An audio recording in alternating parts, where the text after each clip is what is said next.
What up, superhumans? I'm Brandon Talbot.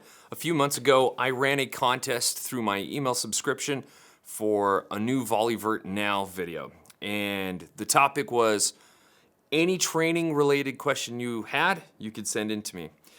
I got a bunch of questions, and the vast majority were all concerning either after I finish the program, what do I do to not lose those gains? Or after I finish the program, where do I go from here?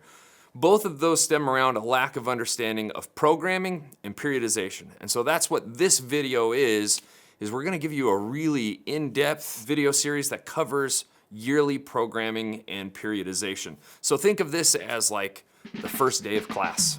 So what is the difference between programming and periodization? Well, the definition of periodization, I honestly don't know it, so I have my manual because it's pretty long and complicated. Periodization, the logical and systematic sequencing of training factors in an integrated fashion in order to optimize specific training outcomes at predetermined time points. Ugh. In layman's terms, it's just organizing your yearly training program. And programming would be the actual writing out of workouts to get those predetermined outcomes. There are actually different types of periodization too. It's not just one thing. VolleyVert uses a very specific type of periodization, but there are others like daily undulating periodization. Westside Barbell came up with the conjugate method. And these we're gonna go into detail later on. Right now, just know that there are different ones. And VolleyVert uses what we call a linear periodization. What does that look like? Well, I'm gonna show you on the whiteboard kind of. We've got our axis here, we've got a percentage of 1 RM, our intensity, and we've also got weeks or duration of training. So our progress line just kind of comes up like that. Now, daily undulating periodization, the intensities, the volume, everything changes on a day-to-day basis and undulating, so it kind of comes up and goes down. So the program kind of follows this wavy method of sorts. And the reason I use linear periodization, we use a step load method of linear periodization. It's just much more predictable, and therefore it's a lot easier to understand. So for you guys that aren't experts in programming, it's a really simple workout to follow because you don't have to do too much deduction. It's simple. So what it would look like is kind of a step up and then over, step up, over, step up, over. So we're still getting the same effect where we're constantly progressing, we're just doing it in a different way. So in order for you to program out an entire year, you're going to need to know what effect you're gonna want to program for.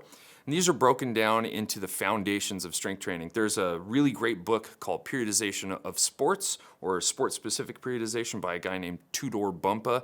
Definitely check him out, that will help with this. But he breaks these foundations into strength, endurance, speed, flexibility, and coordination.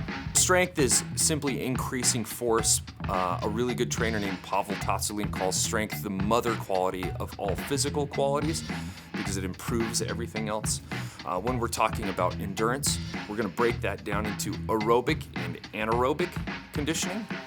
When we're talking about speed, we're breaking it down further into linear speed, maximum acceleration in a linear fashion, but also multi-directional, so more agility. Coordination, we're talking about like tactical skills, like eye-hand coordination, but we're also talking about the coordination of like neural coordination. So in maximal strength training, we have to get everything to fire in unison, and that's also a different type of coordination. The last one would be flexibility, and flexibility is broken down into two different aspects. One is end range of motion through a joint, and that would be flexibility, or mobility, and we're talking about sliding surface tension, so how well the soft tissues in your body actually move against each other. So when we're planning our entire year, like let's take beach volleyball. So we know that our summer is gonna be where the big tournaments are happening. So the winter we're using as like our build up to that. So when we break it down, we're gonna have a section for what we would call anatomical adaptations. This is the first phase of training. Anatomical adaptations would also be called your prehabilitation phase or your preparatory phase. This is where we're trying to build up basic strength, core strength, but also improve soft and connective tissue strength like joints, tendons, and ligaments. They don't increase in strength as quickly as muscles do, so it's really important that we build that up. The next phase would be hypertrophy, and hypertrophy is simply just an enlargement of muscle. So for some sports, like your VMO, like I would want to increase my quadriceps size to help protect my knee from all the jumping that I'm going to do that whole year long. Next, we're moving from hypertrophy, and hypertrophy can be skipped. It's not something that has to be done. The next phase would be maximal strength, and that's where we're just trying to increase the sheer amount of force that we can produce. So maximal strength is hugely important. After that, the last phase prior to the season would be conversion to power. Now we're trying to take all that strength and then increase the rate at which we produce that force. All right, one of the big things that we're going to teach you is how to construct this training program. There are a few pieces of terminology you're going to need to know, and that is macrocycle, mesocycle, and microcycle. So when that's broken down, that's also going to contain your phases of strength training. So we have anatomical adaptations, hypertrophy, maximal strength, and conversion of power. To help you understand like macro, meso, and microcycles, the whole yearly plan, I thought it would be a little bit easier to draw it up so you could give some visual context to it. So I'm just gonna draw this big box, and this is going to be our macro cycle. So this is all 52 weeks of training, right? Let's say this is our season. This little block right here is in season. This would be technically, because we're gonna train, we're gonna try to create like an actual training result. This would be a mesocycle. So this is kind of the preseason. So right here, maybe we would have our anatomical adaptations phase. This would be a bigger chunk because we're gonna focus on maximal strength. This is where you would also do hypertrophy. Then maybe here we have conversion to power. Let's just put power, so on and so forth. Now each of these, let's say this is 4 to 6 weeks, maybe this is 12 weeks. If this was 12 weeks, then we would break this down into 3 equal parts, and these would be our weeks of those. I'm just giving you context.